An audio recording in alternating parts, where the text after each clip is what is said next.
Alright, so good day, everybody. Today we are going to discuss Book 7 and Book 8, as formerly mentioned. I do apologize for having to combine these books, as that was not the original intent when I wrote this class and the syllabus, so thank you so much for being flexible. Of course, I believe both of these books could be discussed at length for hours and hours and hours on end each. So I don't think these books are less valuable by any means. I think they're a good pairing, and there's another pairing with books 11 and 12 that I'm gonna make. Simply just for time. Time is finite and scarce in my world right now. And once again, just thank you for being flexible. But on that note, book 7 and 8, they're a bit more poetic. There is narrative, but there isn't perhaps as much narrative and plot as there is really in any of the other books on average in the poem. So the question is, if we were teaching Paradise Lost in like a classical school or a university setting, or even as I'm teaching it now, um, should we skip book 7 and 8, or should we even just skip book 7 since it's arguably the most poetic? Um, of course, I'm asking a fairly rhetorical question here because I've already given away that my answer is no. And if you've been with this class for more than a few minutes, I think you would guess that my answer would automatically be no to that question. Um, and so I want to zoom into that because there's a point to asking that question, even if we already know the answer is no, because it forces us to think of why is the answer no? Like why shouldn't we skip these books if we are teaching them? Um, why keep going, right? And so just note that the things I'm going to say are going to be really about poetry at whole, as they pertain to specifically these especially poetic or parts of Paradise Lost. But it's really going to be probably pertaining to book 7 even more than book 8, just due to one being more poetic in a sense. So first reason is there's a value to art and poetry. It's innate. Um, we don't study poetry as a puzzle. We don't study poetry as analyzing prose or arguments, though those things can be a part of understanding and loving the meaning in poetry.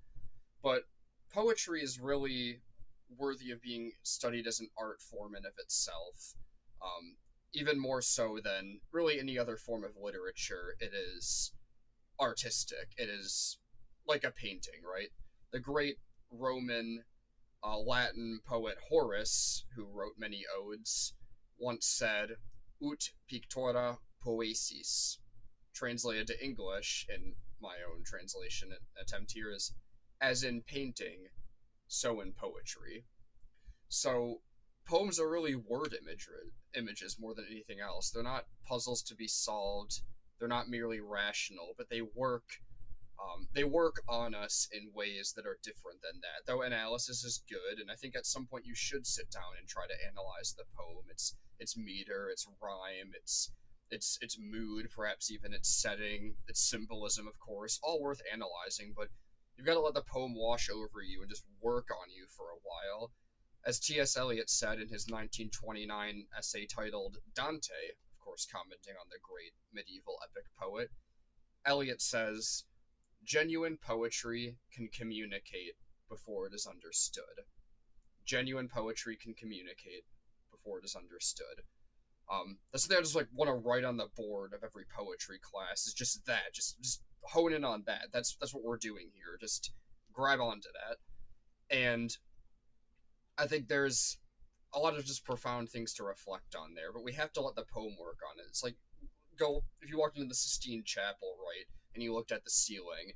Um, Maybe you can analyze that in a sense, but you've got to let it work on you. You've got to sit there in awe of it and in beauty of it, right? Like you see a marble sculpture, you see a great painting. These things work on you in ways that are different. They're not subjective in meaning necessarily, but they're not to be logically and rationally analyzed the same way as arguments and a lot of prose writings are. So just keep that in mind in a sense. And I want to just talk about some of the thoughts of just a few major poets in the English literary tradition here for a moment. So First, I want to talk about Sir Philip Sidney, who lived from 1554 to 1586. So, butting up right to Shakespeare, really right before Shakespeare did all of his most famous works. But Sidney effectively said that where all other art takes their cue from nature, only poetry has the power to transcend and even improve upon the natural world. This is all paraphrased, by the way. Let me note that. It goes on to say the poet soars past nature to glimpse the forms, the eternal ideas of the mind of God, which is, of course, Platonist, but specifically Augustinian Christian Platonism, if you may. So there's a sense where the forms, the universal abstract truths, they work on us as we read poetry, and it's distinct for Sidney in some way, and and maybe even different than a painting would be, or a sculpture, or another work of physical art. Sidney also says that the poet, unlike the historian, has the freedom to alter the particular and present virtue and vice not as they are, but as they should be. And Plutarch's Lives could be perhaps an example of this. Though Plutarch is a philosopher, really first, and a historian in a way, he's also poetic in his history, as he's more concerned about virtue and vice than he is about historical accuracy. Um, so those are just some things to note about Sidney. As far as Wordsworth in his famous 1800 preface to lyrical ballads, Wordsworth saw poetry not so much as aimed at teaching virtue as much as to bring people back in touch with themselves, with nature, and the objective beauty. So a little bit different from Sidney there.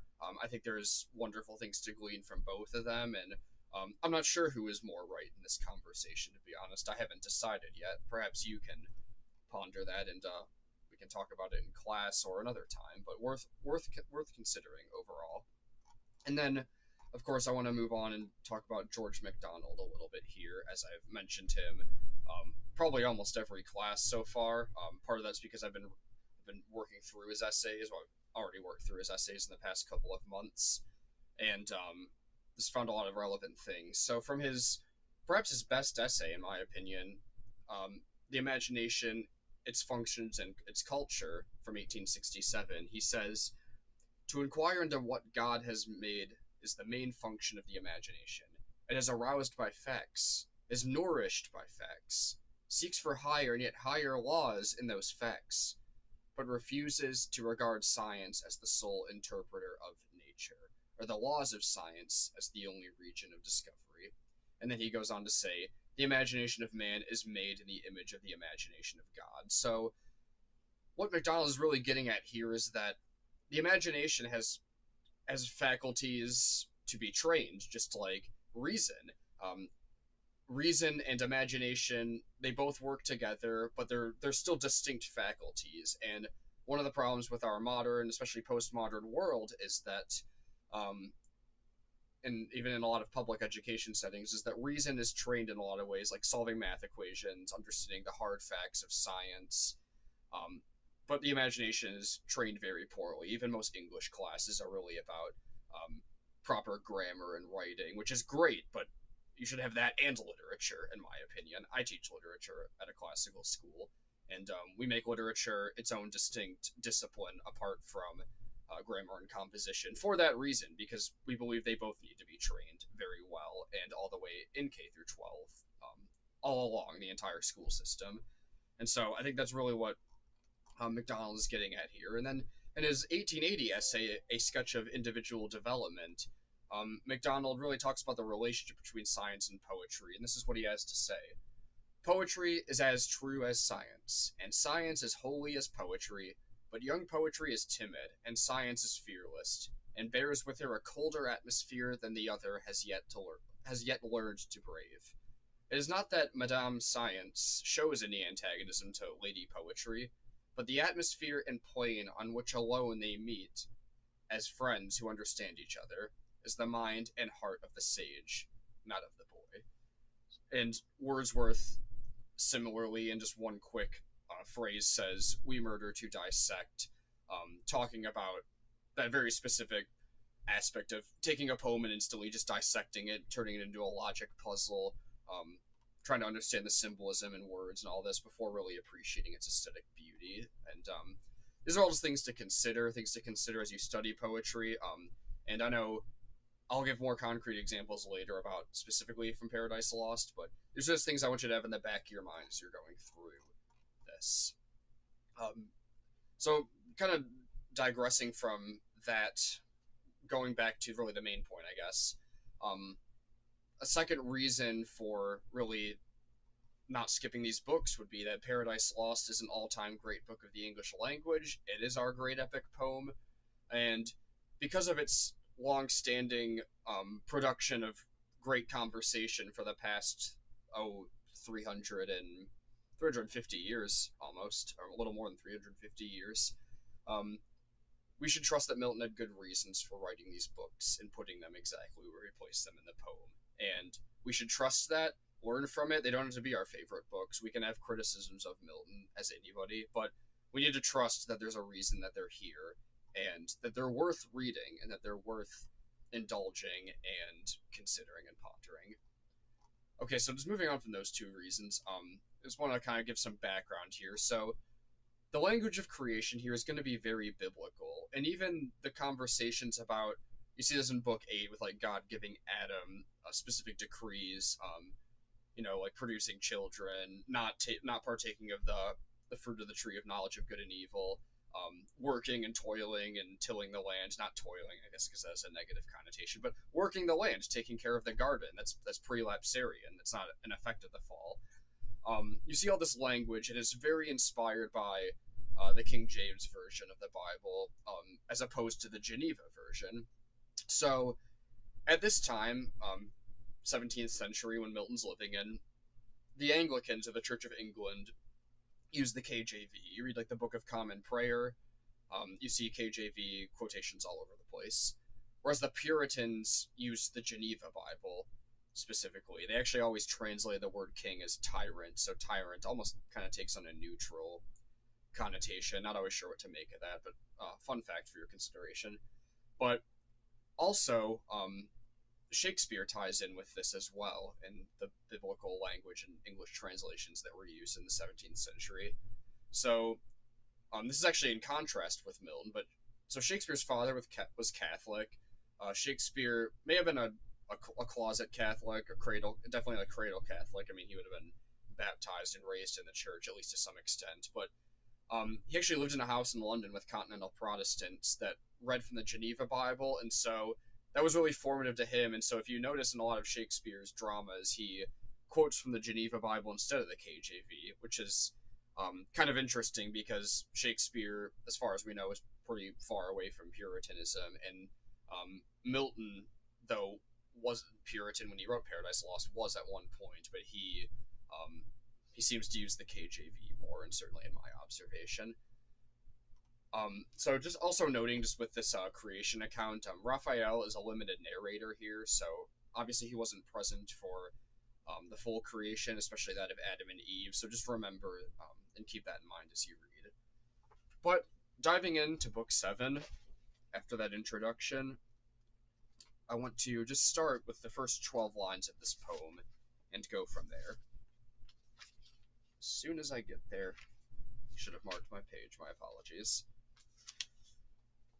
Descend from heaven, Urania, by that name, if rightly thou art called, whose voice divine, following above the Olympian hill, I soar, above the flight of Pegasean wing. The meaning not the name I call for thou, nor of the Muses 9, nor on the top of old Olympus dwellest, but heavenly born. Before the hills appeared or fountain flowed, thou with eternal wisdom didst converse, wisdom thy sister, and with her didst play in the presence of the Almighty Father, pleased with thy celestial song. So there's a lot we could say here, but Urania, why Urania? Doesn't Milton not believe in invoking pagan muses, or doesn't Milton only use pagan gods and figures to refer to sin and vice and demons? For the most part, yes, that is true, but in some sense, Milton is claiming here, using Urania as a symbol to claim that this is the epic of all the epics, for this is the Christian epic. And we see that with his invocation of the Holy Spirit, but that still doesn't fully answer fully answer our question of why Urania. Why not just invoke the Holy Spirit again? Well, let's give some classical mythological context here and consider that for a moment. So normally the muse of epic is Calliope, but Milton is in a sense going higher than that. So we have 9 muses of Greek mythology. Calliope is epic poetry, which basically just that name just means beauty and beautiful voice for the sense. People believe that this was the muse that Homer invoked to write the Iliad and the Odyssey. Clio was of history, which is Clio meaning to make renowned, glorification of great accomplishments and tasks, preserving memory and knowledge, those types of things. Erato was romantic love poetry.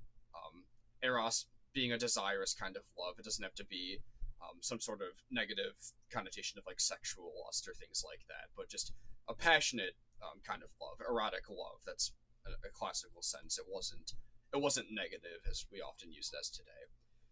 Euterpe is lyric poetry and flute playing, so just kind of music in general for the most part. Melpomene is tragedy, so song and dance, the singing one, but mostly in connotations of tragedy. Polyhymnia is the muse for the songs of praise. So this is mainly like religious ceremony, so like kind of like hymns, often used also with agriculture and geometry in Greek culture. Um, Terpiscere is dance, so just one who delights in dance is really what that name means. Thalia is a comedic poetry or just happy poetry.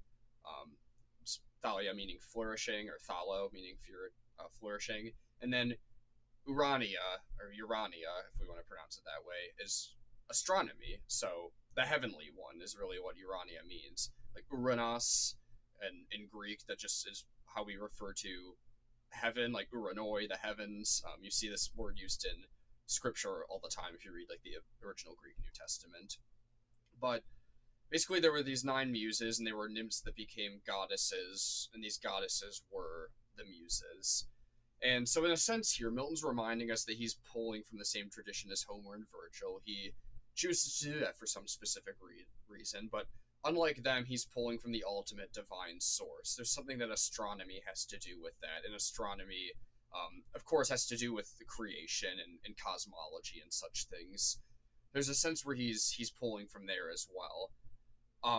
The Cambridge Platonists, who Milton is associated with in some ways in this time, they dealt with the question of how we can borrow from the idolatry of the past in a way that is fruitful, while not compromising the fact that the idols are demonic and sinful in a way. But the question is really, what do we do with the world religions that are not Christianity? And so Milton is really here attempting to transform Urania into a symbol of Christian and heavenly inspiration. Again, Uranos as just heaven, Uranoi, the heavens. And so Urania inspired poetry, astronomy, and craftsmanship in Greek literature, even above just being the goddess or the muse of astronomy. And so Milton's likely referencing something here. So there was a French Protestant poet named Guillaume de Sallust du Bartas, often referred to as Sallust, who invoked Urania in La Muse Christiane in his poem L'Urania. And so all of this is possibly in conversation, or Milton is possibly just in dialogue with Sallust here when invoking Urania. But just pay attention to that usage, because this isn't the last reference of that. Certainly open to different interpretations and feedback here, and there's a lot more we could flesh out there, but for the sake of brevity and time, I will not say anything further about that and leave you to think about it more. So, it's kind of thinking of how we see Eve portrayed here. It's worth talking about just females in Milton and just raising some questions. So, is there any sense in which Milton lacks imagination in his portrayal of Eve?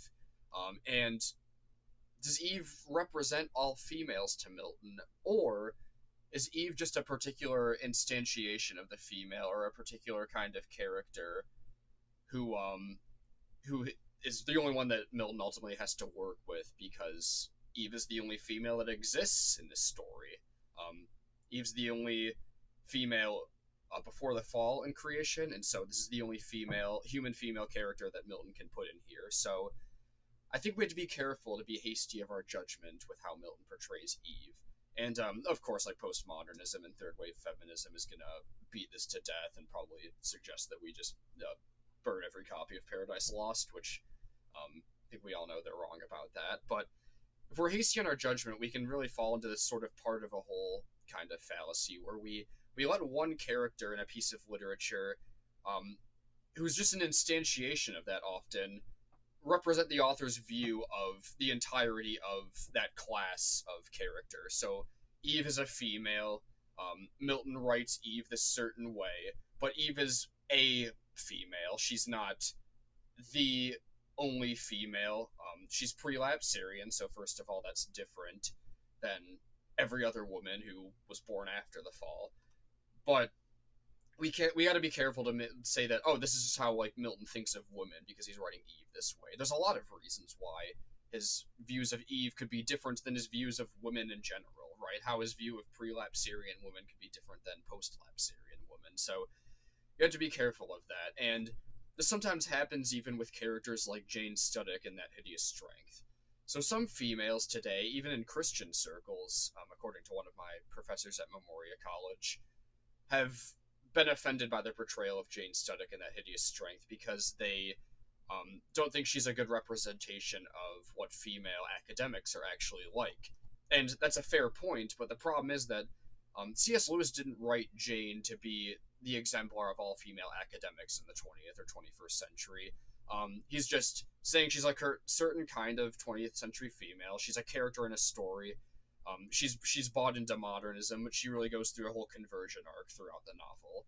And I think Milton is probably doing the same thing with Eve in a sense. Obviously, that conversion arc part and the eras of history being completely different, but I think Milton's just representing Eve as one character in the story, not his views of all women. So just be careful with your interpretation there. All right, so moving on, we have a dialogue between Raphael and Adam. Adam refers to him as the affable archangel, meaning that he's friendly and he's approachable. So Raphael is the kind of teacher who you could have a good conversation with. He'd probably be easy to like have a beer with after class or something. Obviously, that probably didn't happen, but you get what I'm saying. He's approachable. He's friendly. He's the kind of professor that you would want to hang out with and talk to, and who's really warm and welcoming. And so it's kind of interesting that having like this mediation with the angels, because so in Dante, only Dante really has God and man communicate through mediators, and so you just kind of wonder if like is mediation a result of the fall in a way. That's a question that we consider there, and we can talk about that more in class if needed. But just thinking of like the dramatic technique here with Raphael and Adam, so it's written for a small group of people, so he ultimately needs a teller, right? He has created a situation where Raphael has limited knowledge and can instruct Adam, and Adam has limited knowledge and can instruct Raphael. So just because Raphael's an angel doesn't mean he knows everything, and there's certain ways where they kind of share this knowledge. It's a dialogue in a sense, right? And in this form of dialogue, they're really saying different things, or saying similar things, but also saying different things in certain ways to one another, where they're benefiting from one another, rather than Adam is completely ignorant and Raphael just knows everything. I think it's really difficult to have a poetic narrative directly between God and man, so mediation kind of just has to exist here, which is probably why Milton included so much of that in Paradise Lost, even though it looks different when reading Genesis 1 to 3.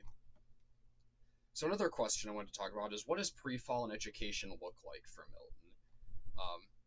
So some context for historical context for Milton here, but in his day, Cambridge, his alma mater, he did his BA and MA degrees there as a very young man, and it was very scholastic still. Cambridge was one of the top universities in the medieval era in England. It was, as it is today, it's Oxford and Cambridge. It really always has been, but they were Oxford. I don't know about Oxford, but Cambridge was still pretty scholastic in Milton's day, and so it was more focused on things like logic, grammar, and metaphysics than literature and history.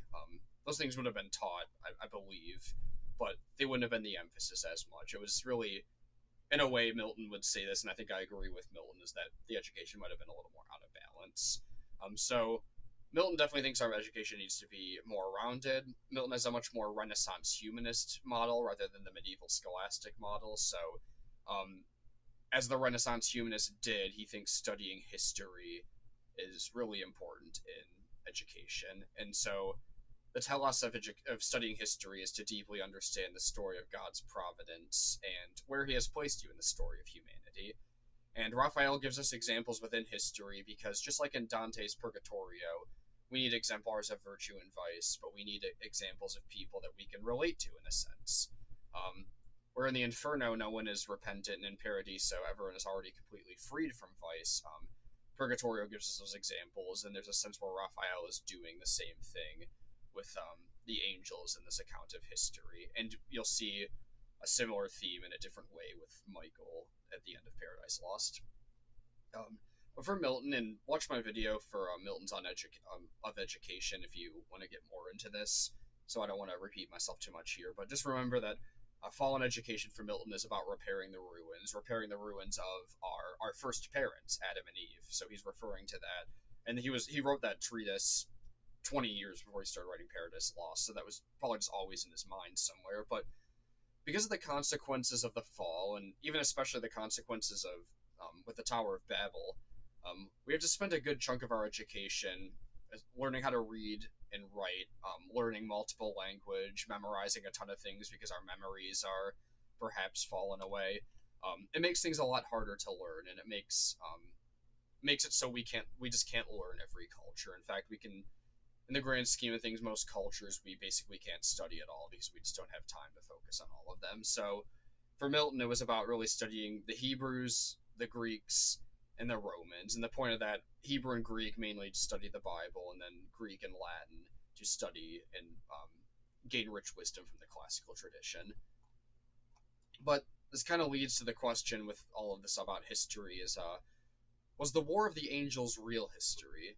So the War of the Angels account in the book of Isaiah was often read allegorically, but Milton seemed to believe that perhaps this really was a real history that Isaiah was talking about. And tying in with Lewis's Myth Became Fact essay, where he talks about these shards, these fragments of the Logos being everywhere, and that we see elements of pagan literature that are parallel in a lot of ways, though not completed until they're completed by Christianity.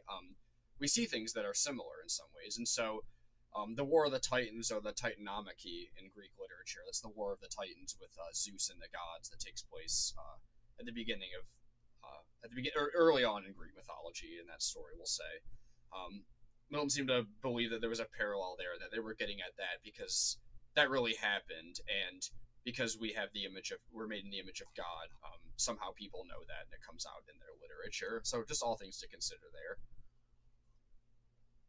But anyway, after that pretty lengthy introduction, I'd like to take the rest of this time to really look at books 7 and 8, and look at some text rather than just giving like an overview. So in line 26, Milton says evil days. It's one of the terms he uses. So why would Milton use the word evil days? And I think it's just worth considering being reminded of that. Milton's going to be influenced in his understanding of things like evil days because of the very tumultuous 17th century time that he lived in England. He saw civil war. He saw the unprecedented beheading of a king, as King Charles I was beheaded in 1649. He saw Parliament succeeding in the 1650s, only to come collapsing down by the end of the decade, and for the monarch Charles II to be returned from the continent in 1660 and to launch the Restoration era. So out of the Renaissance comes the Restoration era of English literature, really starting right around that time, right around the time Milton's reading Paradise Lost, which is why you could really say he's a late Renaissance author. You could also argue he's an early Restorationist author. Not to get into that any further, but worth considering. So around book 7, around lines 120, getting the exact line number here, we have really this sense of curiosity that's brought up. And so I'm just going to start reading at line 120. Beyond abstain to ask, nor let thine own inventions hope things not revealed, which the invisible King, only omniscient, hath suppressed in night. To none communicable in earth or heaven, enough is left besides to search and know. So we get this sense, and this is just describing after Adam really expresses his curiosity to know more about really the metaphysics of created order and of the heavens. And so Milton describes this actually as a curiosity that is, in quote, yet sinless. And that's different than the medieval conception, where in the medieval Latin, curiositas is mostly associated with sin and vice in the Middle Ages. Um, and so Milton's going to make this clear. It's more of a sinless curiosity. It's like Ransom when he arrives on Perelandra and he's eating he notices how good that the food is, right? Like he notices that it has a rich quality that he's never experienced before, and he's naturally temperate. Like he eats the food and then he's just satisfied by it. He doesn't need to gorge himself until his gut is just practically bursting forth with oversatiation or overeating, right? Like he's just content with eating the perfect amount, right? That perfect virtue of temperance really being showed there. And Raphael is really kind of saying the same thing about knowledge here, where he's ignorant, but it's in an unfallen way, but that he also is telling that he needs to be content with what he does know and what he does not know, and what God has revealed, what God has not revealed, which I think is a theme throughout Paradise Lost, especially this section of Paradise Lost, where it's always thinking, what kind of questions should we ask? What kind of questions should we never ask? What should we be curious about? What should we really want to know indefinitely? What things are we willing to leave shrouded in mystery? I think Milton is really asking us as readers those kinds of questions, which are crucial questions for anyone doing theology, in my opinion. You have to consider what we can and cannot know, and what we can know somewhat, and what we can know not somewhat in a way, and what we can't know at all, really. Just things to consider. But just because Adam isn't fallen, remember, he's still finite. He can't just handle and learn everything. He can't have all of the metaphysics that he can understand in the universe just dumped on him in this one conversation. Adam still has to grow in knowledge in a way, and that is certainly possible in Milton's Eden. So, why did God make the world at the end of the day? We're given some answers in Scripture, but Milton's going to really give us an explanation from lines 145 to 215. And he really, interestingly enough, ties this in with the fall of the angels in a way. So he's going to say, but lest his heart exalt him in the harm already done, to have dispeopled heaven. And, sorry, let me get my place really quick. My damage fondly deemed, I can repair that detriment, if such it be to lose self lost, and in a moment will create another world out of one man, a race of men innumerable there to dwell, not here, till by degrees of merit raised, they open to themselves at length the way up hither, under long obedience tried.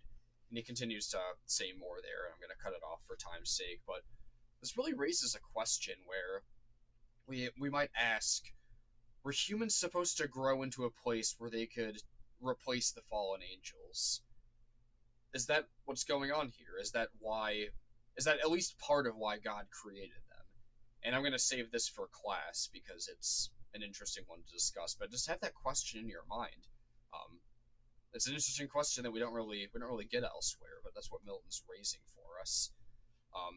And so, looking at lines 174 and 175, where he says, his word, the filial Godhead, gave effect. Immediate are the acts of God, more swift than time or motion. So, there's a sense here where he's saying that the acts of God makes things happen instantaneously, but it sounds almost as if they unfold over time, right? So there's a way in which God's time and our time are just completely different. We have temporal intellect. We need logical sequencing, whereas even the angels, they have a perfect intellect and can really instantaneously recognize and understand things in a way. But how does this work when it comes to revealing the Godhead to the angels slowly, right? And Milton's angelology is not, it's not always Dionysian, so it's not always what was generally accepted, or even Thomist, so what was the standard angelology in the Western Church. We kind of see that with like the angels eating and digesting too. But Raphael learns things from Adam's perspective as well, right? So things worth considering there. Um, Another just his piece of church history worth considering here is that Augustine basically interpreted Genesis several times throughout his career as a theologian and as the bishop of Hippo Regius. And so, and some of this was probably done as philosophical musings before he was a bishop. I'm not 100% certain on the timing of all of this, but Augustine interprets Genesis a lot, especially the first few books of Genesis. And um, one thing that all these interpretations have in common is that he sees as telling a story of things before time means that there's a literal interpretation that is going to look different than something that happened within time. And he really concludes that the 6 days of creation are basically these 6 glances of angelic education, where the angels are given categories for specific things. Milton's going to deviate from this, where there's really an actual creation that does happen in 6 days. I'm not sure if Milton means literally 6 24-hour days or 6, heavenly days, whatever that means, maybe heavenly eras, but he's different from Lewis and Tolkien in this way too, where they're not singing. The angels aren't singing things into creation, whereas like you see that with Lewis and like the magician's nephew, right, with Aslan. You see that with you know, you see that in the Silmarillion, in the early parts of the Silmarillion with Tolkien as well. So moving on forward in book 6, we get this interesting description here, and I want you to think about first if there's parts of this lyric description that stands out to you as particularly beautiful. So if you're listening to this and you're preparing for class tomorrow, just grab onto anything that you find interesting and bring it to class, because this part really just shows how good of a poet Milton truly is, I think. And we really need to just sit here and mull these things over. And I think just bring a couple of lines with you if you have anything that you are particularly fond of in this. And just, I ask you to bring it to class because I think they're worth considering. But 485 to 498, we get these descriptions of the animals that are really this, it's almost like this political system of ants working together.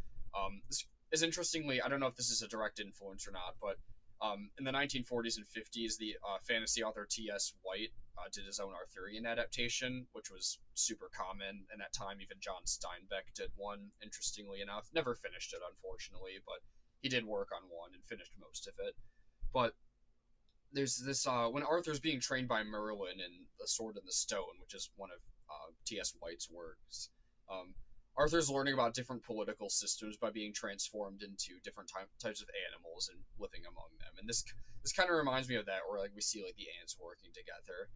And so it's kind of an interesting observation and connection there.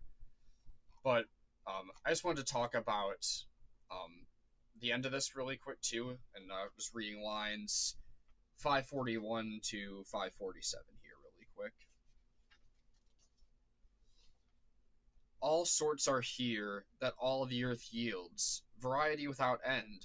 But of the tree which tasted works knowledge of good and evil, thou mayest not. In the day thou eatest, thou diest.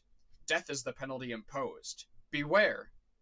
And govern well thy appetite, lest sin surprise thee, enter black attendant death. So remember, like, Raphael has a point to doing all of this. He's not just talking knowledge for the sake of knowledge, although that can be a wonderful and beautiful thing. But in this specific context, Raphael's trying to prepare Adam for what he's going to face with Satan, since Raphael knows that this is inevitable, right? And so Raphael in these lines up to this point he's really trying to show that Adam is incredibly blessed. He's showing him that you have it great, just as Lucifer had it great. And Satan's perhaps one of his biggest problems, if not his biggest problems, is that pride, yes, but he also had an extreme lack of gratitude and contentment with his place in the cosmos. Like, Satan had it good too, and he completely squandered it. And Raphael's warning Adam not to do the same thing, just saying, you are so blessed to live in this Edenic bliss. Don't screw it up, basically. You have it good, and you will lose it all if you mess up.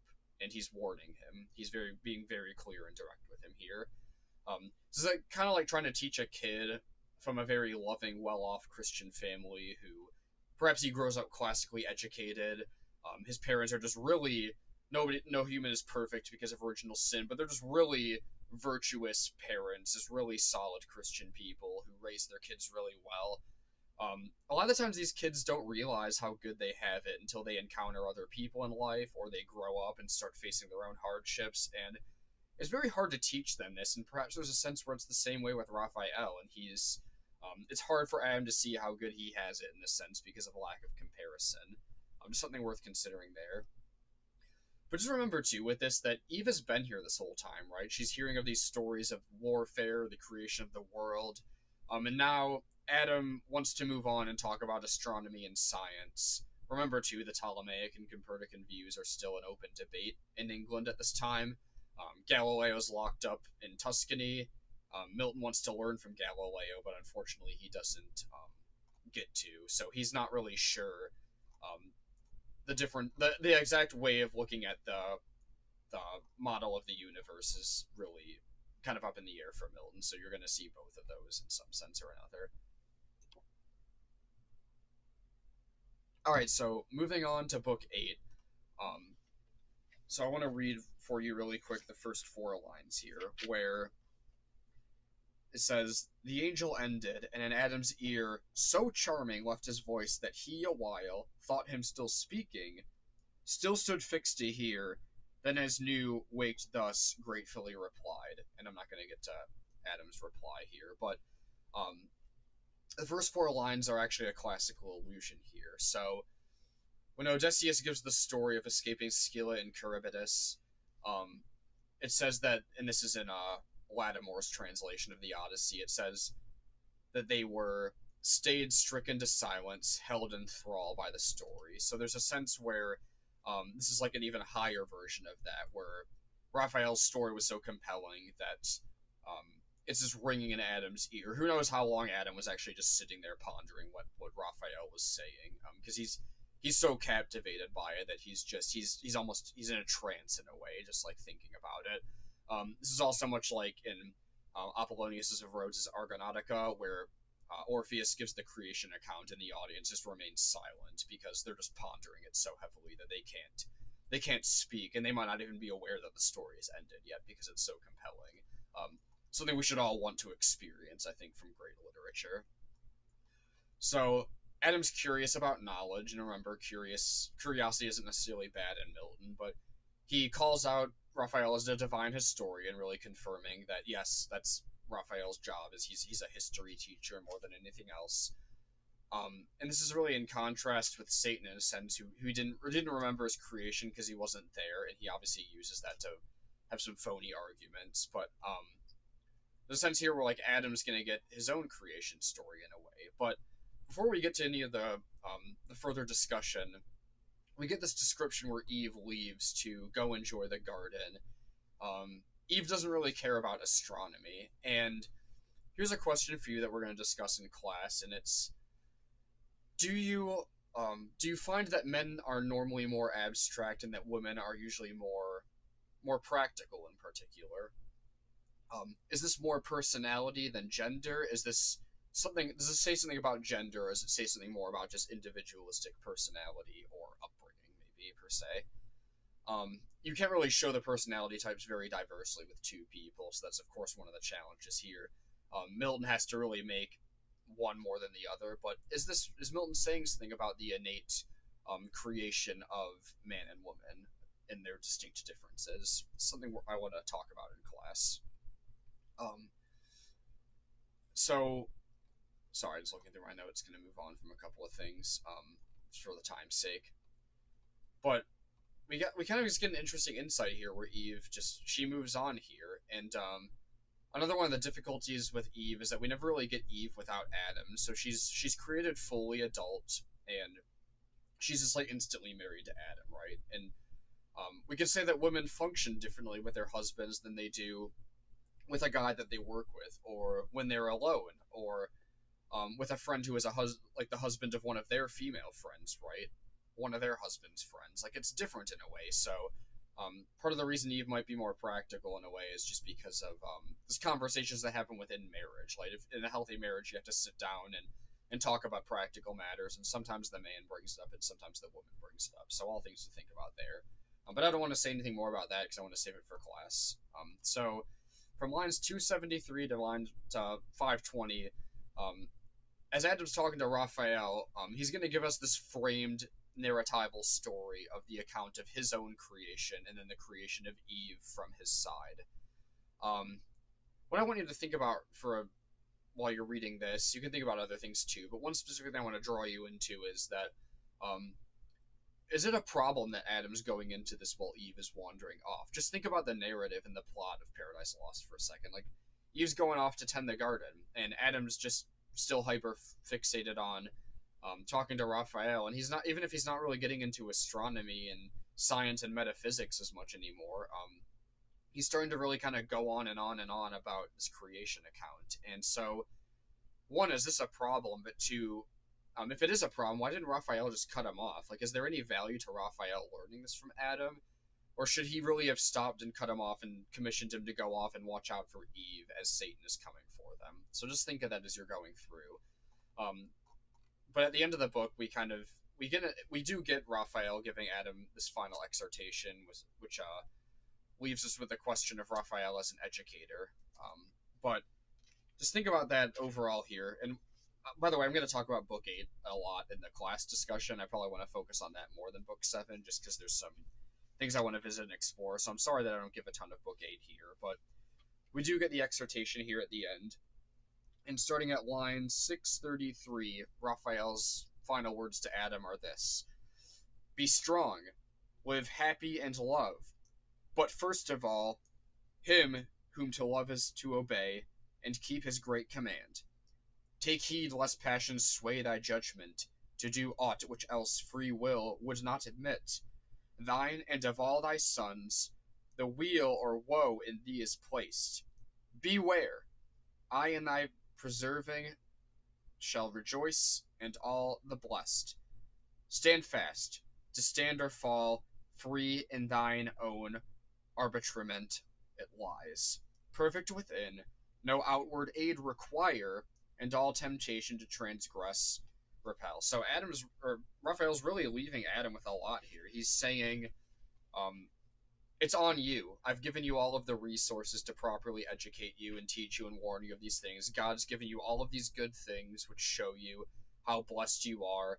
And God has even told you, we get this in Book 8 actually, where we get the part where, just like in Genesis, where God gives Adam the commission to not partake of the forbidden fruit of the forbidden tree. And Raphael's just reiterating everything here, warning him not to do it, and that, like, he has the free will. This is for Milton, by the way.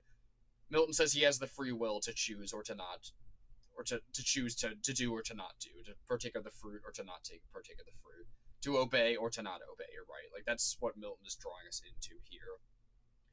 And we know what's going to happen here, so did Raphael teach him properly? Did he let him hang around after class too long and ask too many questions and give too many personal anecdotes? Should Raphael have cut him off, as I said previously? We know that Adam will fall, and these questions can be more properly explained after Book 9. But we have to consider all these things as we know that is coming in the story, and just considering Raphael's role here and Adam's role here, and what is each of their own responsibility in their failure for Adam to obey God. All these questions, just things I want to leave you to consider. That's the end of my brief lecture here for today. Thank you so much for your patience and the overview and looking at these texts, and for me not getting this video out as early as I wanted. I'm a day later than normal. Life has been kind of crazy, working more hours than I have in the past few weeks. But I'm really excited and happy to continue working through this class, and we will proceed on this journey, and I hope this is a blessing to you as you prepare for our discussion tomorrow night. Thank you, and God bless.